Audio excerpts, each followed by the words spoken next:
So welcome back to another edition of the Powered Up Coaches Show here in Season 2, and of course brought to you by Sideline Power, the #1 coaching communication company that can help you coaches out. Well, here we are with a winding road for yet a very young coach. And in his short time, boy, he's been everywhere, man. He's been everywhere, as Johnny Cash would sing. He started out in Nebraska, then wound his way down to Texas and coached at some powerhouses. So what brought him back to Nebraska? You're going to hear all about it from Coach Creighton Reed, the new head coach at Grand Island. Also, how he went from Adams Central in high school, played a little football at Shatter, and then as a new assistant coach at UNK, he actually found himself a spot in the recreation center, found a little office, and made it his home. Slept there and started his career right there out of the office. Never had that traditional apartment. That's how much he loves the sport of football. You're going to hear about that. And last but not least, we can't forget this, taking over for the great Jeff Tomlin, the terrific head coach, the legend out in Grand Island. What is it like to establish yourself as a head coach after taking over for a legend? You'll hear that from Coach Reed as well. It's a fun one, folks. Enjoy. Well, I'm so excited about this because I finally get to meet a guy from Juniata, Nebraska, home of the Plainsmen. We talked about this earlier. It's crazy famous, isn't it? Yep, it is. Every time I tell somebody that I'm from Juniata, Nebraska, everyone's like, "Oh, that's where the Plainsmen at, the good steakhouse." So a small little village there west of Hastings. I think there's 800 people maybe. That's what the population sign says anyway. But, yep, I was raised in that hometown. My parents still live there my whole life. So, well, here's the other thing that people don't know. If you go and play in a baseball or softball tournament, there's an elevator right behind right field. So I was lucky enough to play in the 90s. But you were lucky enough to grow up there. Yep. I got to get a sense of what was it like as a kid growing up in Juniata, Nebraska? Yeah, it was just small town Nebraska. Always something going on with other kids in the town, around the block playing pick-up football, pick-up basketball, pick-up baseball. Basically whatever season that it was in, we were playing out there playing that sport. I remember back then you had landlines and you kind of had your buddy's telephone numbers memorized. So if it was a nice fall day or even if it was a terrible day, I remember we'd play in the wintertime too in blizzards.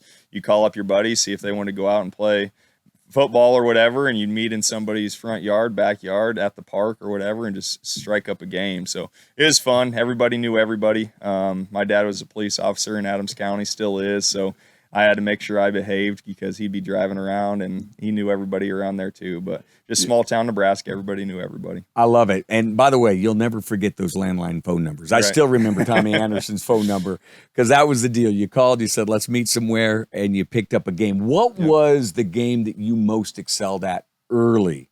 Well, I don't know if I ever excelled, but I certainly have. Now, wait a minute. You were all conference at Shatter State. You were a heck of a quarterback at Adams Central, but were you not really a standout as a young kid? No, I mean, I was all conference was academics. So okay. I actually never touched the field at Shatter State, and we can get into that. But I don't know if I ever excelled. I always just enjoyed and loved the game of football. We definitely had some really good teams growing up through Adams Central high school years. I was blessed to be surrounded by some phenomenal talent.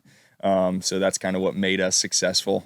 But, I've always just loved football. I really love baseball, playing the game, basketball. During basketball season, I'd like going out there and shooting hoops, but was never, crazy good at that. But I've always loved football. I've always loved throwing the football. That's kind of what let me play quarterback. More than anything, I've just loved the X's and O's of the game and being able to study it, memorize it.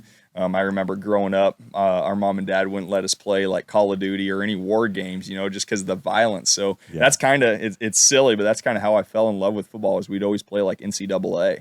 And NCAA is coming back this month. So I saw that. Super pumped about that. But that's kind of honestly how I learned to kind of learn the game a little bit. We'd watch football on TVs all the time, Saturdays, Sundays, Monday through Friday. Whenever there was a game on, we'd watch it. And if we weren't watching it, we were playing it outside. If we weren't playing it outside, we were playing it on a PlayStation or Xbox, me and my brother. And we'd have a book, kind of the history of who won what game. And you kind of just learn the game that way. So that's kind of how I fell in love with the game. And, kind of the background of that. But I'd say football for sure. Oh, I love it. Who was your team then outside of Nebraska growing up? Anybody and everybody. I just love the game. I'll be honest with you. Like, we grew up rooting for Nebraska. Obviously, didn't go to a ton of games in the fall, but always went to the spring games. Always watched them on TV.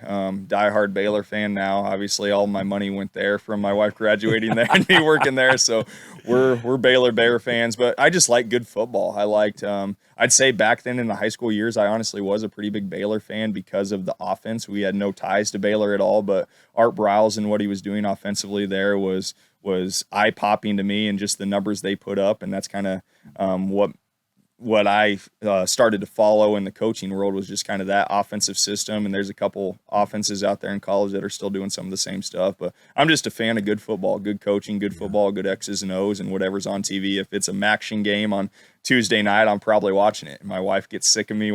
Who's even playing right now? And it'd be like, you're watching the MAC team. Yeah, right? It'd be like Akron versus Bowling Green or something. And it's just like, to me, it's football. There's different schemes and different coaches, and that try to do things differently. And I've always just loved that. And I don't really care who's playing, whether it's a SEC team or a MAC team or Division II, NAI. It doesn't matter. Football's football, and I just love watching it. I'm just taking a guess at this. I could be dead wrong, but why do I have a feeling you're really strong in math? and the reason I say this, it seems like offensive minds. Yeah.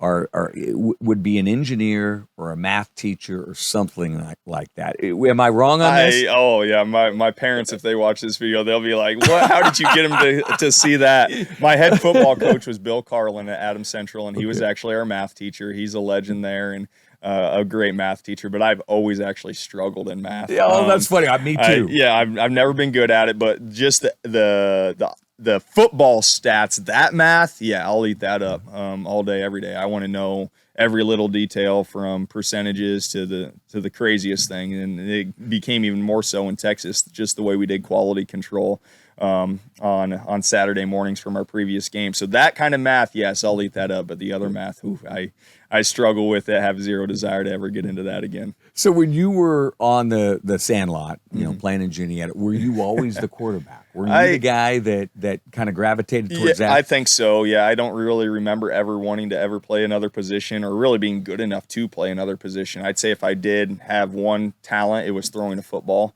I've always had a decent arm. I've never been fast. I've never been like extremely shifty. I've always had to kind of work towards everything, but I've always been able to throw balls pretty well. I was a pitcher in baseball and could throw pretty hard. Football wise, I've always played. I shouldn't say always. I'd play quarterback growing up in the sandlot leagues and different things like that. But I was actually from third grade to fifth grade. I was a lineman in midget football league there in Hastings. Right? So I was a center.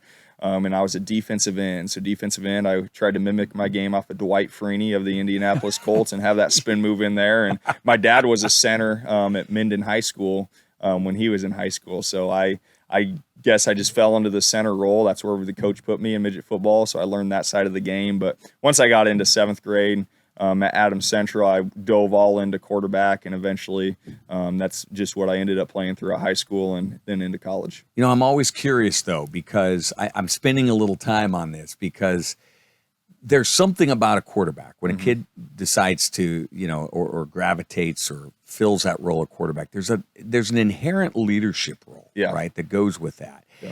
And I'm always curious as a young person where that comes from. And for you, where did it come from? Yeah, I've always wanted to play that, more so because of the leadership thing. And it's kind of just leading by example and kind of being the leader of the team, doing things right. At Adams Central, when I played quarterback there, we didn't really throw the ball. So it wasn't a position where it's like, okay, I get to have all the action. We handed the ball off quite a bit. Maryland eye blast right, Maryland eye blast left, and occasionally throw a Maryland eye blast option pass. But I threw the ball maybe 12 to 15 times a game tops throughout high school. So I wasn't really in it for the necessarily throwing the ball all over the yard or being the picture face of the football team. It was more so just the leadership and what came with the quarterback position.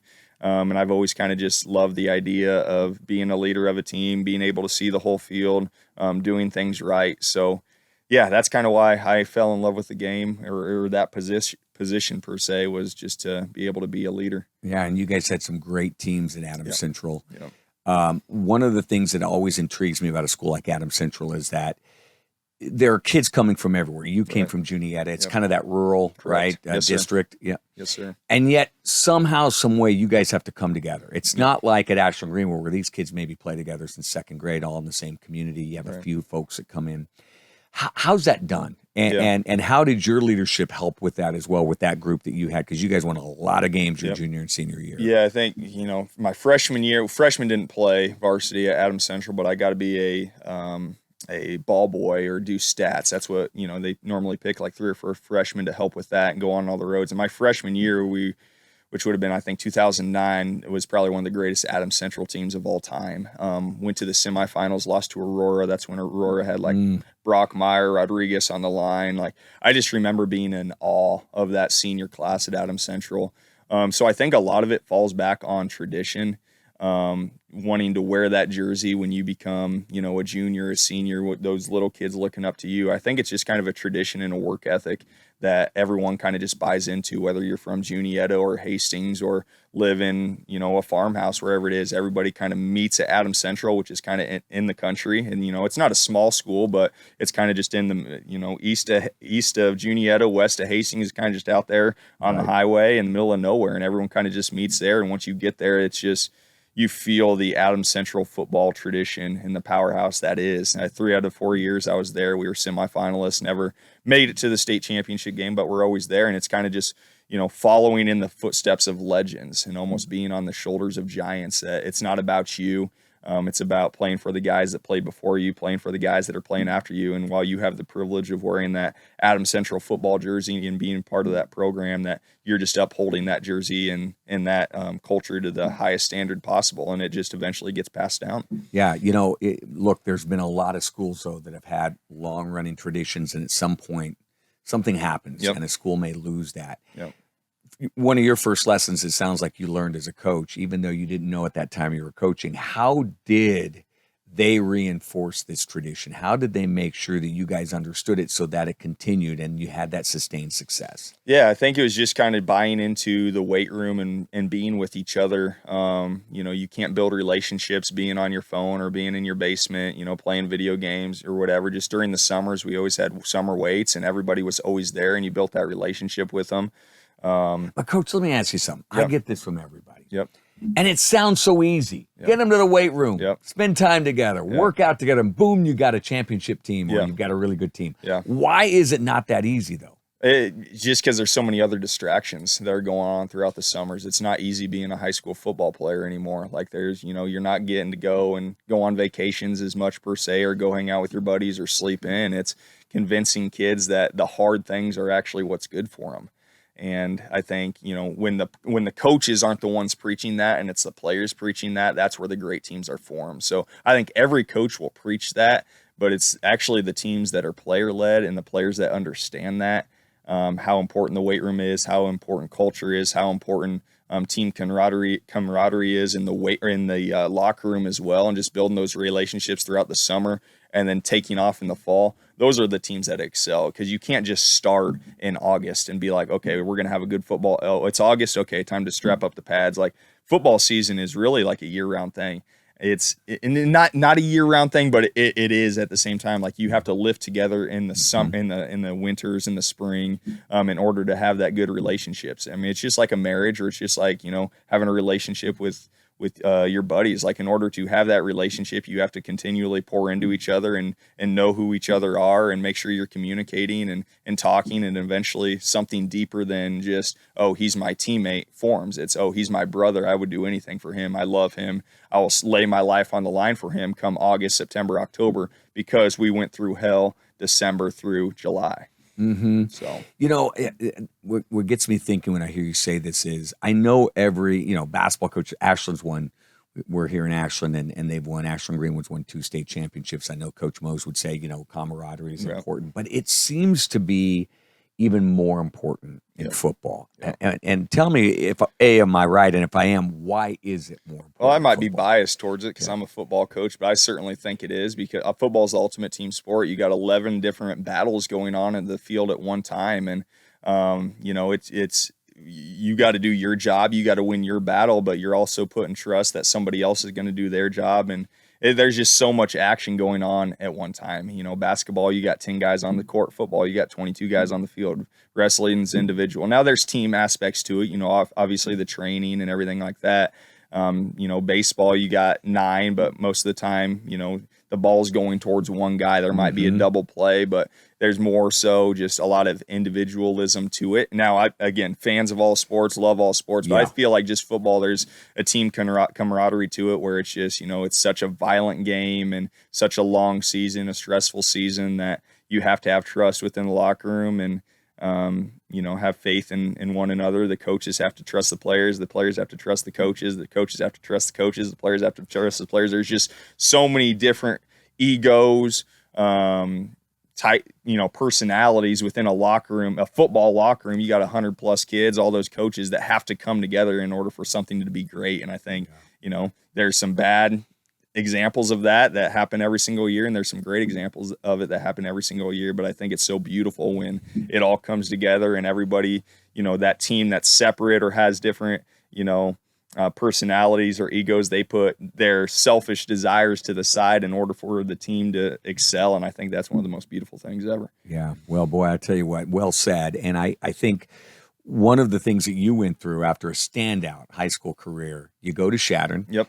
Shatter State to play some college ball. You said you never saw the field. Never saw the field. So Shatter was a different place. So I just wanted to make that clear. Like, hey, I did graduate from Madden Central 13. I went to Shatter State. I spent 2 years there. I redshirted my first year.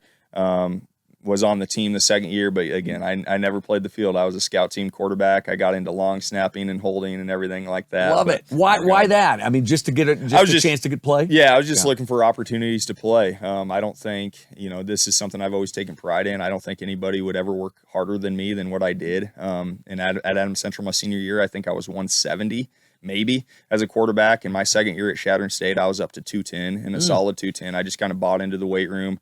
Broke the quarterback vertical record there, I think at like 34.5. Like, I worked hard in the weight room. I just, you know, never had that opportunity. There were people better than me at that position, so I never had the opportunity to play. And I just was kind of looking for opportunities to get into coaching. So it was a short 2 years. I learned a lot in those 2 years at Shatter State about myself, about the game of football. Grew a lot as a human being, but yeah, I never stepped on the field there. I did well in academics, so I was all conference academics, but nope, never stepped on the field. And we know that wasn't in math. No math. It was not math class. I got those done in high school, so I think I took one class there, but that was it. Good for you. You were brave. So I want to dig into that headspace of where you were. Right here, you stand out, you know, kid in high school and junior high, and then all of a sudden you get to college and you're doing everything right. You're working hard. You gain 40 pounds the right way, right muscle. And things aren't happening. Hey, we always hear you work hard, it's going to happen. But it wasn't happening. So walk me through for you, first time in your life, putting in the effort, putting in the time where it wasn't working out in playing time. What was that like? Yeah, you know, it was tough. Like, I certainly wasn't necessarily a standout player in high school. Make that clear too. I was on some semifinal teams my junior and senior year. We went to the semifinal team, but we had a great offensive line, a great running back, great receivers, great defense, great coaches. I really took the ball and handed the ball off and let everybody else do the work. So, great experience, but was blessed to go on to Shatter State and play there, and I learned a lot. But again, I just, you know, I believe in a higher power, and the Lord just didn't have that in his deck of cards. I went there for sure for football and for academics, and I think for a reason. And I learned a lot about coaching and how I wanted to be as a coach and some things that I would change. And but it just wasn't for me there. Like, I had a great 2 years, but I just didn't see necessarily a future in playing there. So I really wanted to get into the coaching side of things. And that's kind of where the coaching career started. So my second year there in the spring, I think that would have been a 15, UNK, Nebraska Kearney got a new head coach, Josh Lamberson. And when he was hired on, I watched some videos of him just talking to the team, and I was just motivated, fired up. I'm like, I want to learn how to coach from this guy. So I sent him an email just saying, hey, this is who I am. I'm still working on my bachelor's degree. I'm not asking to come play for you, but can I be like a student assistant, essentially the step before GA? He's like, yeah, come on. So I finished out the spring semester at Shatter. I went obviously to UNK to visit, met him, met the staff, really great guys there. And kind of fell in love with the coaching side of things. I was sitting in the press box just charting, listening to how they're talking throughout a game. It's something I'd never heard of before. Being a player, you don't hear what's going on the headsets or the thinking behind all that. So I was just kind of, mic up, don't talk, mic up and just soaking it all in, seeing how all these great coaches from all these great backgrounds communicate with one another, how they're thinking X's and O's wise schematically. So I had that opportunity. I transferred to UNK and was a student assistant wide receiver coach. I was helped out a coach named Coach Miller there for about a year and a half, I think. And then, I worked for Coach Lamberson for 2 years. And then he left to Abilene Christian as the offensive coordinator, quarterback coach. Great opportunity for him. But again, I owe a lot to him. He's one of my mentors. And then Coach Lynn came in. And Coach Lynn, I worked for him for a year. It was a different style of football. It was more of a triple option from a gun based, and learned a lot of option principles from him, and just great culture stuff from him as well. So I learned from 2 coaches there at UNK. Yeah, we're going to talk more about your mentors as well. But listen, by the way, I'm sure they had you muted. I'm sure you didn't have to worry about the mic. Right. But you wanted to coach so bad. Yeah. This is what I love about your story. Yeah. You lived in the Health and Sports Center in your office at UNK. Yeah. So, I mean, what was that like? Yeah, we're diving. Yeah, so I was my college experience was a lot different. At Shatter State, it was pretty normal. I was a college kid and went to class and played football and everything like that. But once I went to UNK, I, in my mind, and even I think Coach Lamberson had this conversation with me, like I was a student assistant. I was still working on my bachelor's degree. I was 20 years old, 21 years old. But at the same time, I wanted to dive in. Like I wanted to have the full college coaching experience. I didn't want to like be half-hearted with it and show up when I wanted. I wanted to show up when all the other full-time coaches showed up. I wanted to go home when all the other full-time coaches went home. I wanted to be in the office throughout the day other than when I had to go to class. And I think I just kind of dove into that. I didn't have time for another job to really pay rent. When I moved to Kearney, I was paying rent, and that the savings account was going dry pretty quick because I wasn't really bringing in any money. I would umpire in the evenings, but I wasn't bringing in a whole lot of money. So I went in and had a conversation with Coach Lamberson, like, hey, like, is there any way that I can just live in my office? I'm here all the time anyway. And he, bless his heart, he said, come live with me or whatever. But he had a family, and I said, no, I'm good. Like I've always kind of been a individual guy where it's like, I don't need to have anything fancy or anything like that. Like I can sleep in my office. And it's actually a funny story looking back on it because it was the Health and Sports Center there at UNK where they play basketball games. So I always, kind of bragged. I lived in the biggest house in Kearney there for a year or so. I had my own gym. I had my own weight room. At the time, they had a pool there that they've turned into a wrestling room now. I had an indoor track. So, it's sounding a lot better now. Yeah, it was kind of fun, and then there was a GA office there up there kind of tucked in the corner. So I, rolled out a sleeping bag there and usually had the projector on and fell asleep watching some sort of college game, watching film or watching our practice stuff. And,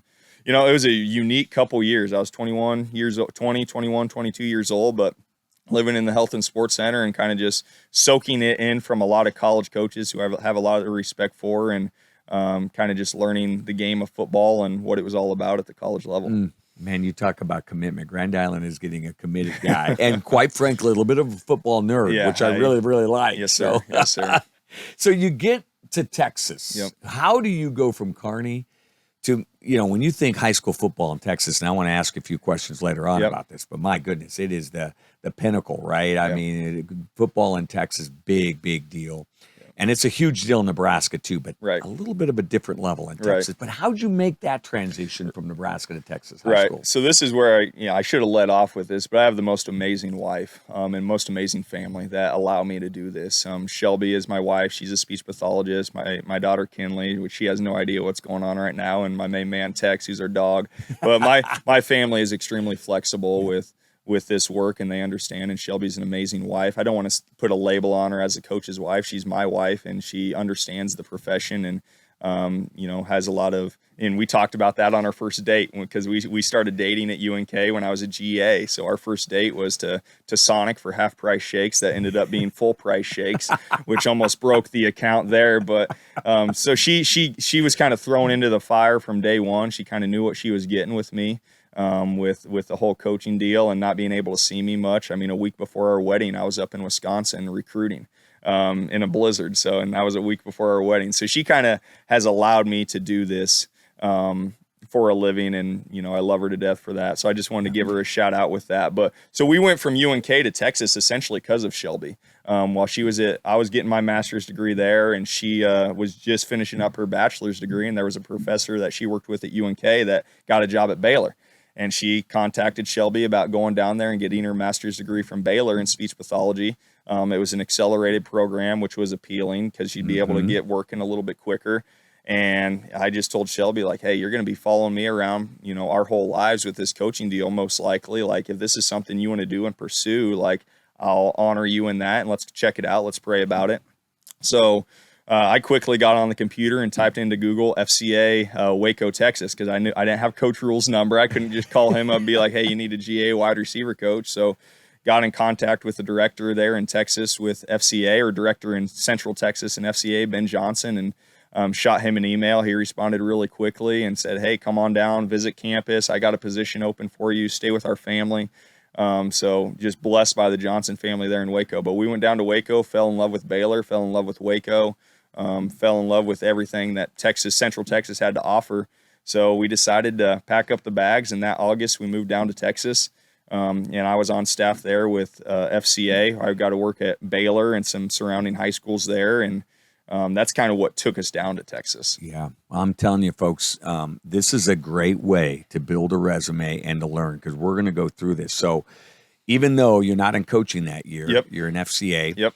You're around the Baylor program, so you're around Coach Rule. Right. He was there at that time. Yep. So this begins your education, doesn't it? Yes, sir. And because after that, you've got another great mentor. But talk to me about, first off, did you have much interaction with Coach Rule at that time? I didn't a whole lot.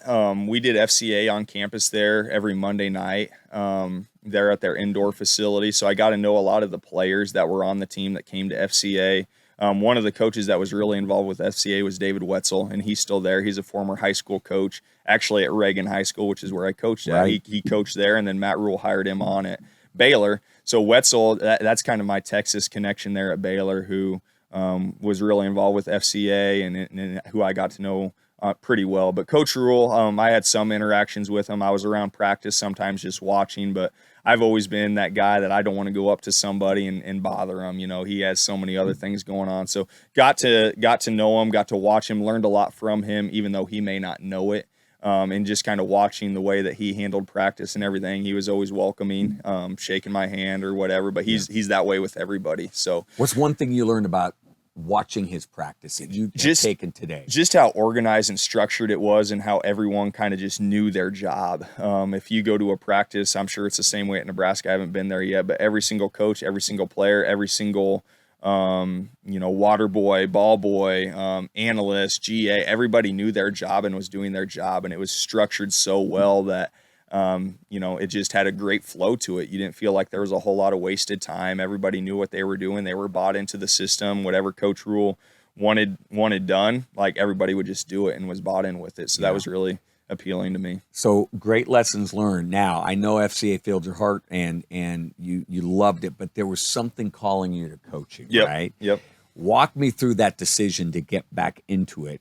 After that experience. Yeah, so loved FCA. Ben Johnson's the best boss I've ever had. I mean, he just had a heart for the Lord, heart for my family, heart for his family, just a perfect example of what I want to be as a husband, as a dad, as a man of God. And he taught me so much, but I just really had a desire to get back into coaching. FCA was great, but I miss being in the dirt with the kids every single day, miss being in a coaching office every single day and all that. So I just had that conversation with Ben, like, hey, I'd really like to get back into coaching. I don't know if college coaching is for me right now, just because of financially. Obviously, going to Baylor was a huge sacrifice. So I wanted to be able to make a little bit of money, because my wife still had an internship that she had to do in the fall. So I was like, I'd really like to get into the Texas high school football game, Ben. Can you help me with that? And he started giving me a couple connections.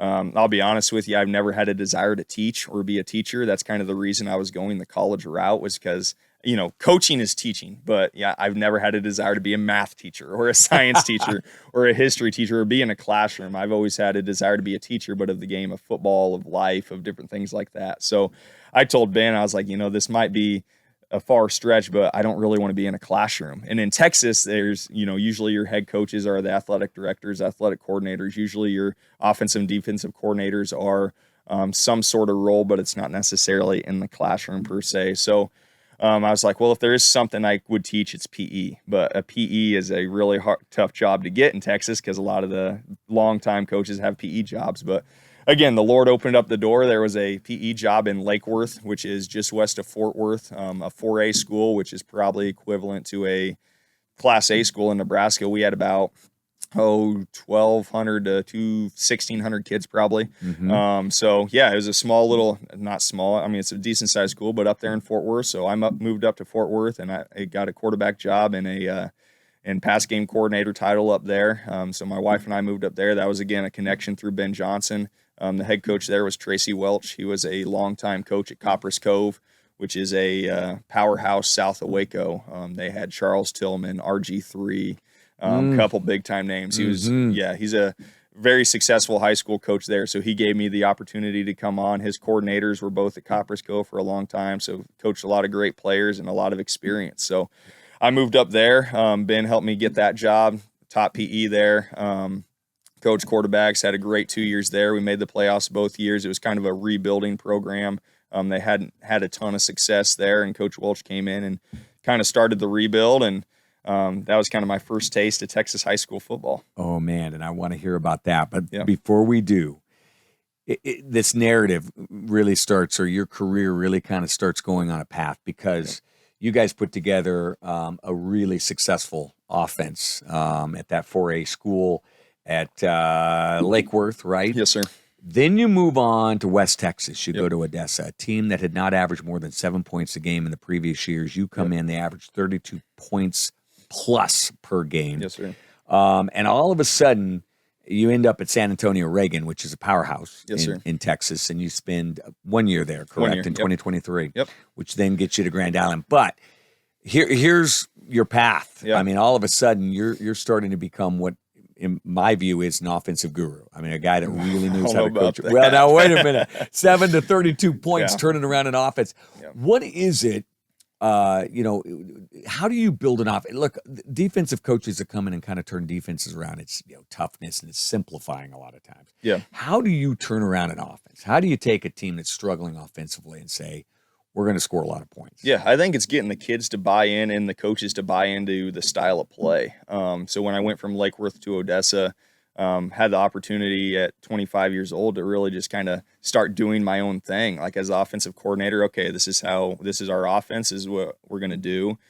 This is the staff that I want to bring in. And I was able to hire some great men. I think I was able to hire probably 6 or 7 guys, just because it was kind of the coach that hired me was brand new there. So there was a lot of staff turnover, and I had the opportunity to bring in 6, 7 dudes that I trusted, that I played with at Shatter from Nebraska. Excuse me, my brother, just some guys from all over the country that we all came together out there in Odessa. Nice. A bunch of young guys because as a young coach, sometimes it's hard for older coaches to really fall in line with what you want to do because they have so much experience, which I value entirely, but it was like, this is what I wanted to do. And there was some pushback in some areas. So it's just like having a bunch of young guys that are just out there having fun, falling in love with football out there in West Texas, coaching football. We had a blast. What does that say about you, though, that you can draw in all of the, your old buddies down to West Texas? I mean, that says a lot about your leadership and who they want to follow. Yeah, I think just the whole, I got that recruiting taste at UNK where I got to recruit players. So I had a little bit of a recruiting pitch to it. One of them was being my brother, so there was some blood in the mix there. But it was just kind of selling the vision of what we wanted to do, and we had a blast. So at Odessa, when we all got out there, we started running this offense. All the players bought into it. We had some great talent. We had a 6'6", 4-star receiver there that definitely helped when we got there. He was a sophomore, so he's at Oklahoma now. He signed early, and he'll be a terror in the SEC for years to come. But he definitely helped put points on the board. But everybody else they're just kids that were looking for an identity, and we kind of sold them what our identity was, what we wanted to do, how we wanted to play.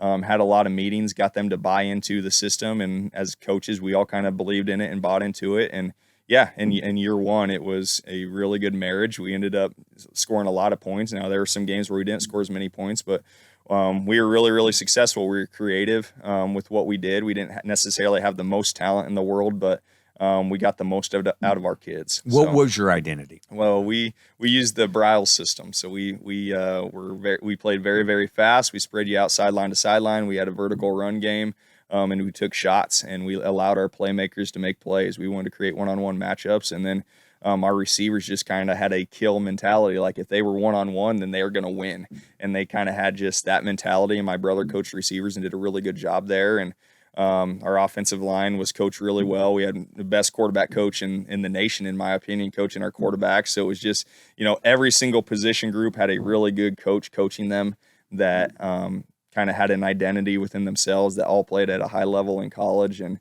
it was just a lot of fun to have, just to see that come together. So year one and year two were very, very similar. We scored a lot of points. We were blessed with some really good talent. The coaching staff was really, really good on the offensive side, that we just had a really good relationships. We hung out with each other. We played basketball throughout the summer just at noon, and just got to know each other really, really well. So it was a special 2 years. I love it. I still love that story because, and again, all due respect to Odessa, but it's not like you're recruiting them to Los Angeles, right? I mean, it is West Texas. It was West and we Texas. can appreciate this as Nebraska, right? Yep, absolutely. But let's talk Odessa. Yeah. Friday Night Lights. I know you weren't at Permian, which is where the movie and the book was written about. But my goodness, we know now about Texas football because of Friday Night Lights. Right. What was different about Texas football? I've got all kinds of numbers and stats, but from your perspective, what was so different, and did it live up to the hype that you'd heard about? For Odessa? Yeah. Odessa and just Texas football in general. Odessa was a phenomenal place, just filled with great people. It's West Texas. It's a different style of living. It's Nebraska in a way. Like, it's just oil fields, oil rigs, tough blue-collar kids, tough blue-collar people that love football and love high school football. So that was a lot of fun just to see how much involvement the community has within the program. I remember when we were playing Permian that first year, they started selling tickets on Monday, and the line, or on Monday morning at like 7 a.m. And I remember seeing pictures from the news that the line at Ratliff Stadium was just, a mile deep with people. I mean, there was 20,000 plus at that game, and there usually is every game for Odessa High versus Permian. And people just lining up at midnight on Sunday to get tickets to a high school game. Yeah. It was a special experience. So Odessa was a unique place. It was a cool place. I learned a lot there. Our daughter was born in Odessa, so he'll always hold a special place in my heart. And the people there were phenomenal people. I had some amazing kids that we got to coach. That was the first time I got to coach with my brother. He was the wide receiver coach for us for 2 years. So that was a really fun experience. Then just moving to Reagan was probably the biggest leap of faith we've ever had as a family. Just going from, we'd already moved around a lot at this point. We went from Waco to Fort Worth to Odessa. Now we're going to San Antonio, which is even further away from Nebraska. And I didn't know really anybody in San Antonio, but the tradition at San Antonio, Reagan, and the coaching staff there was just so good. I felt great on my interviews about it. So we took that leap of faith, and it ended up being the best move of our career for my wife and I, like just going down there and seeing how a culture is built. Coach Hamilton he's one of my mentors. He was the head coach there, and he just kind of taught me how a head coach should run a program, just being able to watch him day in and day out. My wife was still in Odessa when I was in San Antonio, so I was up there all the time at the field house. And, I'd be showing up, and Coach Hamilton was out there like chopping down limbs or something, just the ultimate servant leader. He wasn't just talking about it. He wasn't just saying all the things that look good on social media, or, talking about what it's like to be a successful coach and you got to do this, you got to do that. He lived it out. Yeah. And that was something that was really big for me that I felt like I needed to see and be around. And he kind of gave me the opportunity to come in there. And again, they've had a rich tradition, had some phenomenal players come through that program. So that was a blessing just to be a part of arguably one of the top 10 teams in the state for that year, get that experience. We had a great season. We were 11-0, and then we ran into Austin Westlake in the second round and outscored them in the second half. We just started a little slow. I think we ended up losing by like 15 points or something like that. But just that team that I got to be around this last year, that coaching staff, our offensive coordinator, Miles Delm, just the way he looked at the game and broke the game down, taught me so much. I mean, I'll never be able to repay him. And Coach Hamilton, what he taught me, what it means to be a head coach, I'll never be able to repay him. So this last year was just an amazing year for me. I think there are a lot of young coaches that are going to watch this. And what I love about your path is all of the people you got to learn from. Yeah. From Shattering, 2 years there, UNK, got some recruiting experience. Yeah. And then you go on this run with multiple coaches, Yep. some programs steeped in tradition, some building back that tradition. Right. And then you also take the time one day to reach out to Ron Brown, who's at Liberty University, and say, hey, I really want to learn from you and shadow from you for a day. Yeah. So you got a chance to meet him. But talk about this resume and all these people along the way. Yeah. And that is such an impressive way to really learn and start your career off. And how does that help you today? Yeah, Grand Island. My wife's always made fun of me because I'm always just more attracted to coaches with knowledge or experience or really just older people in general who can pour out wisdom. I've never been one to necessarily, I mean, I got buddies my age, but I've never been one to like necessarily just go out and hang out with buddies my age. I've always wanted to hang out with older people that have wisdom, experience. I don't know. I guess I'm kind of just a nerd and a little bit weird in that way. I'm only 29 years old. Yeah, but I feel like whippersnapper. I feel like I've been across the country already, and there's still more to learn. I'm not settled by any means, but yeah, the Ron Brown deal. I think that was when I was at UNK still. Mm-hmm. I had a buddy that went out to Liberty to play football.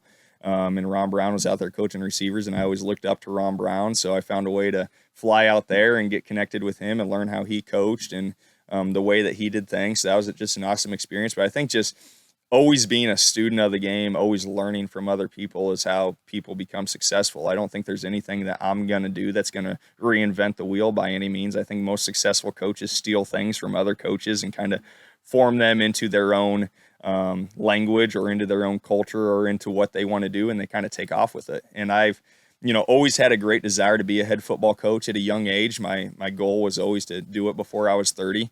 And I think in order for me to do that, I kind of had to move around and learn from different people. Every coach brings something unique to the table or something different to the table. And there's things that, I saw throughout these last 9 years from Shattering to UNK to Baylor to Lake Worth to Odessa to San Antonio. I think there's things that I saw that I'm taking and a little bit from every program. And then there's things that I saw that's like, okay, I don't necessarily want to do that. Or for the past 8 years, I haven't been a head coach. So it's been a lot of observing too, and not necessarily doing things the way I'd want to do them as a program, but seeing how kids respond to the way that this coach does this, if that makes sense. So it's been kind of a lot of taking notes, being a student, and I want to continue to be a student, even though I'm a head coach. We have a lot of great coaches at Grand Island right now that are experienced, that have a lot of, and obviously Grand Island's different than Texas, so I have to morph a few things the way that I've been learning it. But I think it's always just being a student of the game, and even when you think you're at the top of the mountain or feel like you know it all, you better frickin' find somebody else to learn from or start learning more. Otherwise, you're going to get stuck and you're going to go backwards again. So just constantly figuring out, and kudos to those coaches that have allowed me to be a part of their program and step in, because, I think I've been somewhat quiet at a lot of the places I've been. At Reagan, I definitely kind of just wanted to just observe. The Lord just kind of led me and my family there, and we felt like, okay, this is like such a great opportunity to be at one of the great programs. I just want to learn for a year. And Coach Delm and Coach Hamilton taught me so much. And when I told them that I got this job at Grand Island, I think they were, or that I was interviewing for it, they're just like, kind of like, oh, you want to be a head coach? Because it's like I kind of was like somewhat quiet during my time there, but I just wanted to learn and soak it all in. And so yeah, I just think that everywhere you go, you have something that you can take from somebody else and then plug that into the way you want to run your program. Well, you've certainly done that. And here's what I think is so interesting about the job, because certainly the folks at Grand Island saw this as well. You go in, you start applying online. A buddy of yours says, hey, GI position's open after the great Coach Tomlin retired, and we'll talk about him in a moment. But you start the application process. Yeah. Something tells you to stop. Yeah.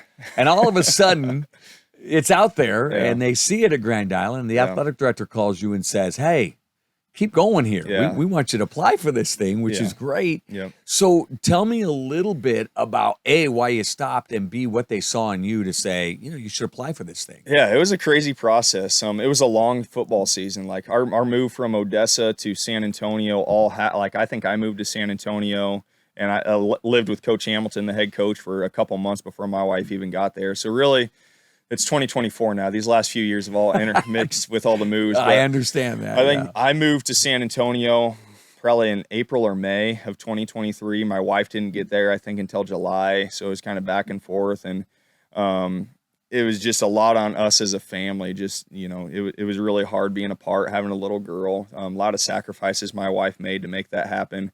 So it was just a lot. So and then we get into football season, and once, in Texas, it's football season all the time. So there wasn't really a break. We didn't have a family vacation or anything like that. Like, it was just thrown into the fire in football season. So then from August until November, until we were eliminated from the playoffs, it was football 7 days a week, like just nonstop. And, I love the grind. I embraced the grind, but I was, kind of tired in a way. And that Grand Island job opened up around Thanksgiving, I think, is when Coach Tomlin announced his retirement. A guy that I coached at UNK was a player at Grand Island. He's the best player I ever coached at UNK, just as a person in general, Peyton Kinney. And he texted me and said, "Hey, my high school head coach at Grand Island retired." And just these are great words from him. He's like, "You're the closest thing to Coach T that I've had." And he always admired Coach Tomlin. So that felt really good to hear. So I started the process, and it was around Thanksgiving. I think we had family down in San Antonio visiting at the time. And I don't know, I was kind of just like, I'm in a really good situation here at Reagan where it's like, I don't really know if I want to leave. So I kind of just stopped, and I didn't really think anything of it. I didn't expect to hear anything. I think I started the application online and stopped halfway through. I'm like, I'm just going to be settled here for a minute. And then, the way the Lord works, who knows? But I got a call from the athletic director, got some emails from HR and whatever, like, "Hey, we saw you started this application. We'd really like for you to continue it." So I continued it and ended up having an interview right before Christmas. We went back for Christmas, and this story's funny. We went back for Christmas, drove up from San Antonio, which with a kid is about 14, 15-hour drive. Not easy. No. Interviewed, hung out there for Christmas break, went back to San Antonio back half of December. Like, I feel like it was the day we got back to San Antonio, I got a call from Grand Island again. "Hey, we'd like for you to come back for a second interview." So I'm like, all right. So I think the very next weekend I drove back to Nebraska. My parents are like, "Man, this is the most we've ever seen you in the last year." I was in Nebraska back-to-back weekends. So I had my second interview. And I think the following week they called me and offered me the job. And then we're like, "Hey, can you," and they said they didn't force this on me, but they're like, "Is there any way you could come back up here for your introductory press conference and meet the team?" And this was like 3 or 4 weeks. So I think 3 out of 4 weekends I was in Nebraska driving back and forth. I said, "Can you fly your Grand Island, plane down here, the GIPS school plane down here to pick me?" Messing with them, of course, but I actually bought a plane ticket. And I'm like, I'm not making that drive again. So I flew back, and I think that was January.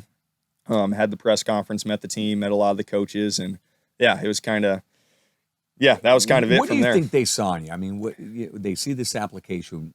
What was it that they saw that they said, we got to get this guy to apply? I don't know. I don't know what, I've never sat down and said, "Hey, why did you hire me?" I hope they saw a man that's fired up about kids, fired up about impacting lives beyond the game of football. That's my mission statement, is preparing champions for life and making sure that these kids have all the tools to be successful off the field as well. And I think that's something that Coach Tomlin did really, really well at Grand Island. So I don't know I know there was a quote from the athletic director there that said that it was almost like talking to Coach Tomlin when they were talking to me. Yeah. I think we have our differences.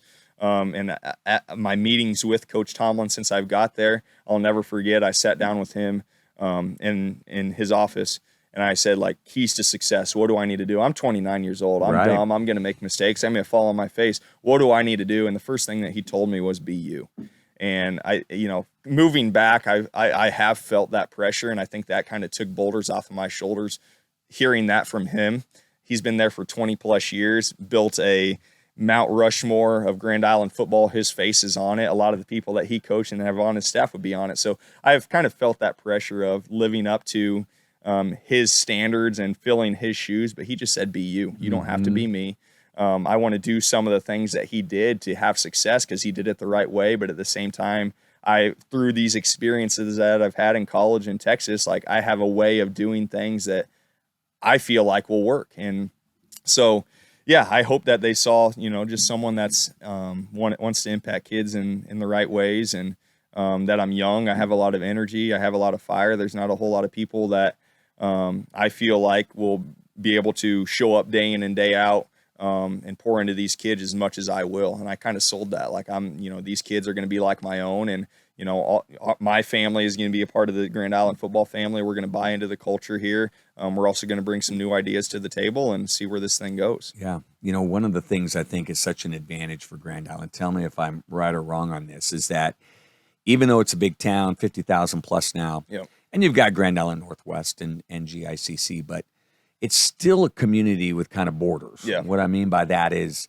sometimes you get in these bigger communities and, yep. There's folks kind of spilling in from all over. It's yep. kind of hard to control your program in a sense. Right. But you have the ability, it's kind of like a small town. It is. In the size of 50,000. Is that an advantage? I think it is. I kind of see it as a water tower town. Now, it is a bigger town, but at the same time, there's 3 high schools in the town, but Grand Island Senior High, to me, it's the pinnacle of Nebraska high school football. Like, I showed up there, and you have the most amazing stadium probably in the state, in Memorial Stadium, that they, revamped a couple years ago. You have an amazing weight room there. You really have everything you need. So I feel like it's just such a cool thing to have in that town. We have 3 feeder schools there with our middle schools that come to Grand Island Senior High, with Walnut Bar and Westridge. That it's cool to be able to take those players that are in the high school program, put them in front of the schools, and be giving kids high fives and just sell the brand that GI football is.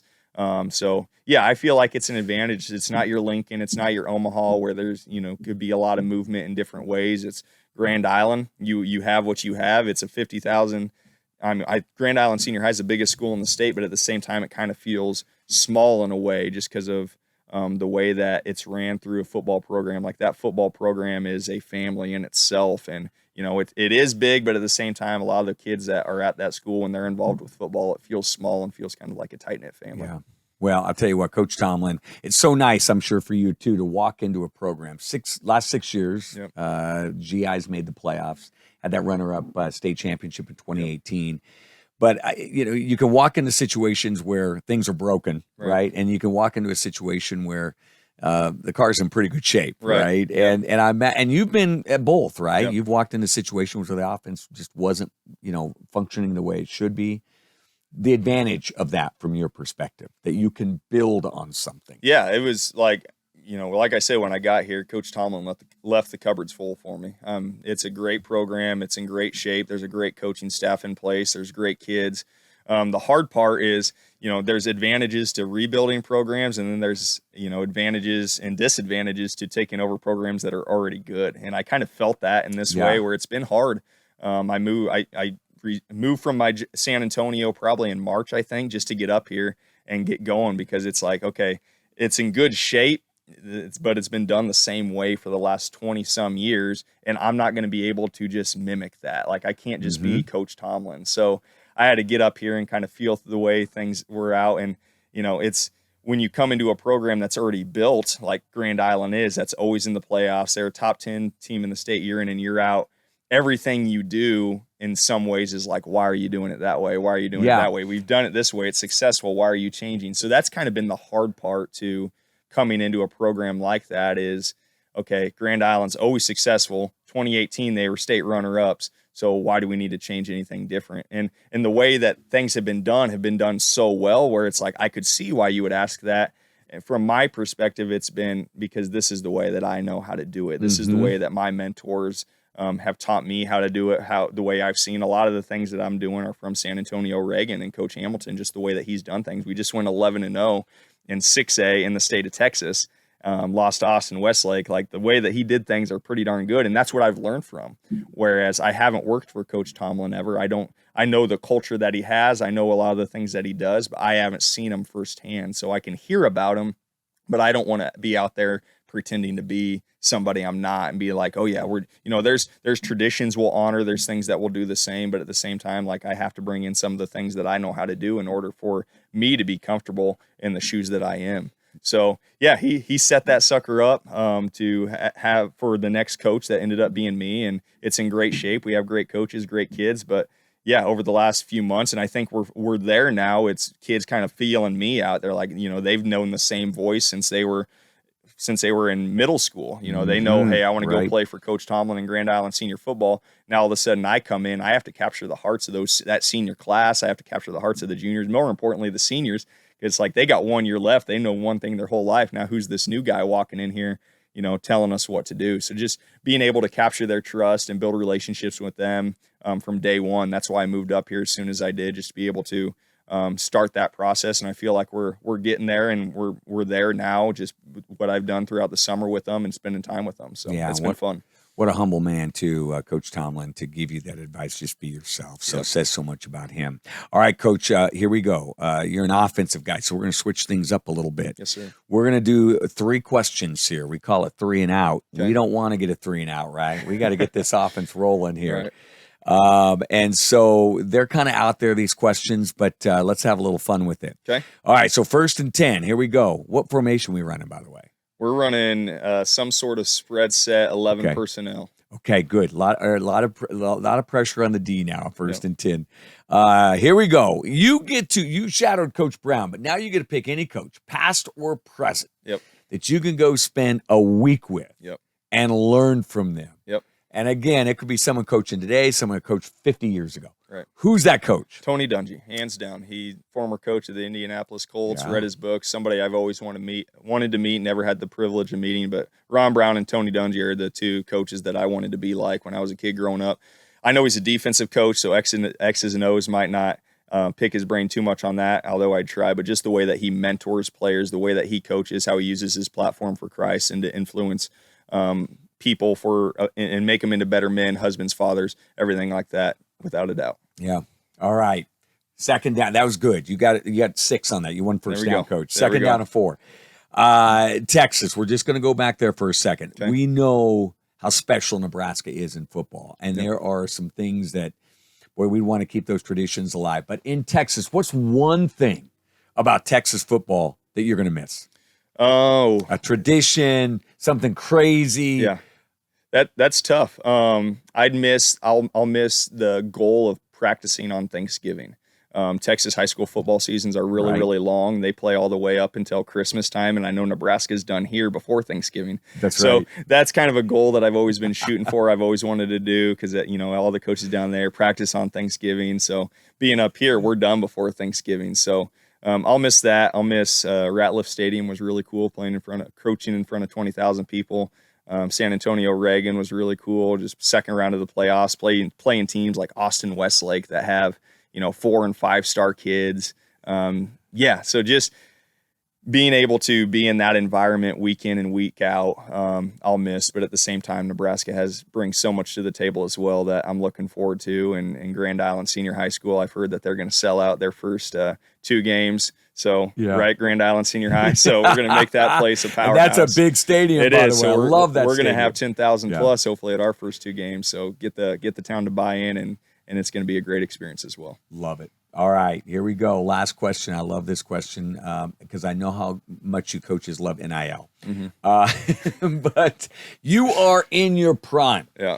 And you are being recruited by everybody. The SEC wants you, Nebraska wants you, Michigan wants you. You're back in high school, and you sit down with them, and they say, all right, what do you want for your NIL deal? What is it? And, of course, it's not the coaches saying that. It's the NIL. It's the collective saying the this. NIL. Big fan, not a fan of NIL, by the way. So, I know. All I'm you sure, coaches, I've interviewed 10 of you, and none of you are real big fans. Which I'm sure you'd get. I don't know. When I was down in Texas, I'd say something to do with boots, just because that I never. Did you wear them? You had to. You had to wear a pair of boots down there. So when we moved down to Texas, I never owned a pair of boots, but. Everybody at church, it's jeans and boots. Every nice setting, it's jeans and boots. So boots are a big deal down there. So I think probably 6 months in, I told my wife, I said, hey, these are expensive, but can this be like my Christmas gift, birthday present, all the presents above? Can I go buy a pair of boots so I can start fitting in around there? So got a pair of ostrich boots. So you did? So, some sort of boot deal or a Stetson hat or something like that would be along the lines of something Western, because I've kind of bought into that type of apparel. The little rattlesnake. Those are sweet. I don't own a pair of those, but those are sweet. I went with the ostrich. I know there's rattlesnake. I know there's different brands of boots and different styles from all sorts of different leathers. But I went with the ostrich. All right. I got one more for you here. We're going to do bonus. Okay. I love it. You got to help me out. Okay. The couple in Waco. Yep. They had the TV show. Yep. The HGTV. Do you know their names? Chip and Joanna Gaines. Yeah, Chip and Joanna. Yep. All right. Fixer Upper. Yep. So you get to be on Fixer Upper. Yep. What kind of house you buying, and is it something out in the country, and how they're going to help you with this? Funny story there. So a couple that we lived with in Waco, again, the Lord opened up so many doors for us to make that move, and it just seems like God is always good to us and make things happen. But we lived with a couple called Ed and Cheryl Butler there on the Brazos River, and 3 doors down there was a house that Chip and Joanna did on Fixer Upper. So it's on the river there, and we actually got a house sit for them when they went on vacations and watched their dogs. So we fell in love with their house on the river. So is it as good as they look? I mean, when they're done with those houses, they're pretty phenomenal. We went to the silos multiple times while we lived there. Best cupcakes in the world. They've kind of expanded on the silos, and it's really, really cool. That's something that when my wife's friends came down to visit, they always want to go to the silos. And yeah, the way that they build houses, and really the Texas house in general, is really, really cool. We kind of love the way it's a lot of brick. Obviously, with Chip and Joanna Gaines, it's a lot of white and black and different things like that. But I'll let my wife make all the decisions on what the house looks like. But I know we love brick houses. We love the way that houses are in Texas. There's no basements, which caught us off guard. So there's no basements down there. But yeah, some sort of farm style house, probably out in the country, have ourselves a little ranch, and we'd be good. Yeah, listen, and by the way, Chip's a big football fan. He is a big Baylor Bear fan. That's right. Chip and Joe go to all the games, and we got to meet them. I think one time we got to shake their hands. But yeah, we definitely Cheryl Butler, the people we live with there in Texas, she knows every single house that they've redone. She knows where they live. She knows everything about Waco. So she would drive us around and show us, they did that house. That's on this episode. That's on that episode. So while we lived in Waco, I think we watched every single house that they did and have probably seen every single house they did. Well, I'm going to tell you something now. Grand Island got a great one here, and it's going to be so fun to watch you coach. The way you mentor people and the way you invest in kids.